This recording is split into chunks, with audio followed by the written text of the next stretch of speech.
Once upon a time, there were two warriors named Gilgamesh, the king of Uruk, and Enkidu. They were known for their rivalry, and once they wrestled throughout their city to prove who's the more powerful one amongst them. But this fight led to a great friendship between them, and both of them decided to defend their city and prove their strength to the world. एक दिन अचानक एनकिडू मारा गया by the bull of heaven, जो भगवान द्वारा बनाया गया एक मिथिकल क्रीचर था। जहां एक तरफ एनकिडू की मृत्यु ने गिलगमेश को तोड़ दिया, वहीं दूसरी तरफ अब उसके दिल में अमर होने की चाह पैदा हो गई। He walked for days and nights through the forest until he reached the end of the world, where he met Utnapishtim, the one who built the boat to save the animals during the Great Flood. उत्नपिष्टिम ने Gilgamesh को समझाया कि अमर होने की चाह उसको छोड़ देना चाहिए, क्योंकि जीवन और मृत्यु में ही तो असली खूबसूरती है। But Gilgamesh didn't stop. He kept walking in search of immortality.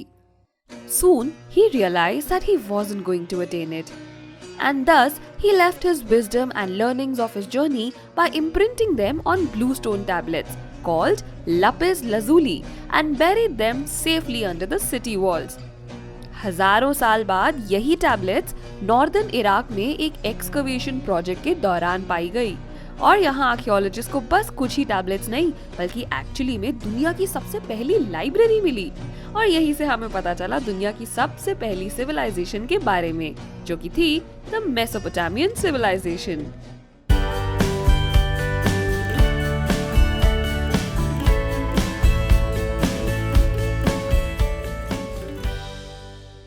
The origin of Mesopotamia dates back to around 4000 BC, 900 years before the Egyptian civilization came into existence. Greek language में Mesopotamia का मतलब होता है a state between two rivers, और ये state जिन दो rivers के बीच में था वो थी river Tigris और river Euphrates. These two rivers kept the region fertile for cultivation and provided waterways for shipping, which became the two main reasons behind people moving into Mesopotamia. The first rulers of Mesopotamia, the Sumerians, अपने innovations के लिए जाने जाते थे, जिसकी वजह से उन्हें आज के सिलिकॉन वैली से भी कंपेयर किया जाता है। Did you know कि लोगों की जिंदगी में सबसे बड़ा बदलाव तब आया जब सुमेरियंस ने सबसे पहले रियलाइज किया कि गेहूं के बीज स्टोर किए जा सकते हैं, जिसकी वजह से खेती बाड़ी और farming emerged as an occupation. वैसे मैं अगर आपसे ये पूछूं कि क्या अल्फाबेट्स के बिना वर्ड्स और वर्ड्स के बिना सेंटेंसेस फॉर्म हो सकते हैं, तो आप मुझे क्या जवाब दोगे? नहीं ना? क्या आप जानते हो कि हमारा राइटिंग सिस्टम भी सुमेरियंस की ही देन है? आर्कियोलॉजिस्ट के मुताबिक राइटिंग सिस्टम का आविष्कार सुमेरियंस ने ही किया था, जिसे क्यूनिफॉर्म राइटिंग सिस्टम भी कहा जाता है। And by 2800 BC, cuneiform was widely used for transmission of information. इसके साथ साथ व्हील्स, जिन पर एंशिएंट कार्स से लेकर मॉडर्न लैंड व्हीकल्स तक बेस्ड है, उसका क्रेडिट भी सुमेरियंस को ही जाता है। ऑल्दो आदि मानवों ने व्हील्स की खोज की, पर इनका सही इस्तेमाल सुमेरियंस ने किया in their two wheel chariots. Sumerians के रूल के बाद 2371 BC से अकाडियंस का रूल शुरू हुआ, जिन्होंने दुनिया के सबसे पहले एम्पायर की स्थापना की। इसके राजा थे किंग सारगोन। सारगोन ने जहां एक तरफ 34 से भी ज्यादा लड़ाइयां लड़ी to conquer other Sumerian cities, वहीं दूसरी तरफ Sargon united the Sumerians and Akkadians during his reign by bringing all of them under the same governance. He also appreciated the cuneiform writing system which was developed by the Sumerians. पर जब अकाडियंस के बीच कौन राज सिंहासन पर बैठेगा इस बात पर कॉन्फ्लिक्ट्स शुरू हो गए, तब अकाडियंस ने अपना डाउनफॉल देखा। After this, Mesopotamia entered into its darkest phase when no advancements were further seen. But then came King Hammurabi, who established the Babylonian dynasty in 1792 BC. The Babylonian period, which is believed to be the most glorious period of the Mesopotamian civilization, came up with various inventions in advanced mathematics, like the 60-base system on which today's seconds, minutes and hours are based.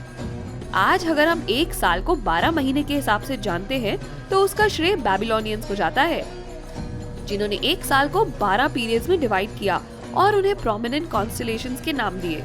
ठीक उसी तरह बैबिलोनियंस ने 7 दिनों को एक phase माना, जिनका नाम उन्होंने 7 ऑब्जर्वेबल प्लैनेट्स पर रखा। And that's how Babylonians gave us the concept of 7 days in a week and 12 months in a year. और बस इतना ही नहीं, even the modern day law system is inspired from the Babylonian code of law, which consisted of 282 legal decisions based on every aspect of human life. The Babylonian dynasty ruled for over 400 years, until the Assyrians conquered the land in around 2000 BC and ruled for over 1400 years. The king of Assyrian dynasty, Ashurbanipal, followed the footsteps of his predecessors and conquered entire Mesopotamia by the year 612 BC. माना जाता है कि Assyrians were the first to establish a proper administrative system that looked over places, people and cultures from which the current administrative and government systems are supposed to have evolved. The Assyrians were known to support scholars from medicine and magic as they strongly believed in the concepts of ghosts, exorcism and human sorcery. पर growth और glory के साथ-साथ Mesopotamia ने अपने कई दुश्मन भी बना लिए और फाइनली 539 BC में पर्शियन किंग साइरस ने बेबीलोन के आखिरी राजा नेबोनिडस को मात दी। इसके बाद से ही मेसोपोटामियन सिविलाइजेशन का डाउनफॉल देखा गया और बीतते वक्त के साथ मेसोपोटामियन सिविलाइजेशन इतिहास के पन्नों में सिमट के रह गई। But the legacy left by Mesopotamian civilization still remains at the core of our present day lives. जैसे बिना बीज बोए पौधे नहीं उग सकते, ठीक उसी तरह मेसोपोटामियन सिविलाइजेशन के बिना शायद ही मॉडर्न डे सिविलाइजेशन होता।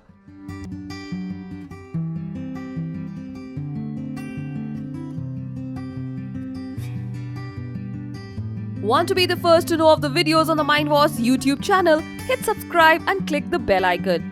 And remember, knowledge increases when you share it, so like, share and tell your friends about the video.